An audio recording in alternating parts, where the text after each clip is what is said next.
ఇండ్లల్లో చిన్న పిల్లల లొల్లులు మొదలు కాబోతున్నాయి. ఎగురుడు, దునుకుడు, ఏడ్సుడు, తూడ్సుడు, అలుగుడు, గులుగుడు, ఎత్తేసి మొత్తుకునుడు, అబ్బో జిజ్జు జిజ్జు చేసేదానికి దసరా సెలవులు 13 రోజులు ఇచ్చింది బడి పిల్లలకు సర్కారు. పండుగ సెలవులకు ఎంజాయ్ చేయాలని ఈ నెల 21వ తారీఖు నుంచి వచ్చే నెల 3వ తారీఖు దాకా ఇచ్చింది సెలవులు. 4వ తారీఖు నాడు శనివారం అవుతున్నది. దానికి డుమ్మా కొడితే తర్వాత వచ్చేది ఆదివారమే కాబట్టి వాటిని కూడా కలుపుకుంటే మొత్తం 15 రోజులు అవుతున్నది పిల్లలకు సెలవులు. ఇక కాలేజీలలో చదివే పిల్లలకు మాత్రం ఈ నెల 28వ తారీఖు నుంచి వచ్చే నెల 5వ తారీఖు దాకానే ఇచ్చిండ్రు సెలవులు. ఇక ఈ ముచ్చట ఎరకవుడుతోని ఎగురి గంతేసి మురిసిపోతున్నారట పిల్లలు. అప్పాలు నమిరేతానికి, అల్లరల్లరి చేసేదానికి, హాస్టళ్లు ఖాళీ చేసేదానికి ఇప్పటి నుంచేలే ఈగురంగా ప్లానింగ్లు వేస్తున్నారట.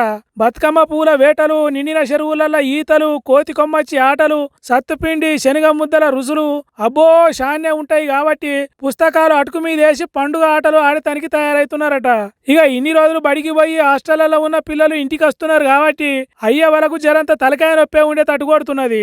వద్దన పని చేసే పిల్లలతో ఇంకింత ఎక్కువనే గోస ఉంటదని అంటున్నారు. సరే పిల్లలు వాకిట్లా ఆడితే ఎవరు వద్దంటారు, ఎవరు సంబరపడరు గాని జరంత పైలంగా చూసుకోవాలి. పువ్వుల కోసం పోయిన కాడ, చెరువుల్లో ఈదిన కాడ, చెట్లెక్కి దునికిన కాడ, టపాసులు పేల్చే కాడ పైలంగా ఉండేటట్టు చూసుకోండి. లేకుంటే తెలిసి తెలవని ఈడుల పిల్లలు ఆగమవుతారు. జర పైలవని అంటున్నారు పిల్లల గురించి తెలిసినోళ్ళు.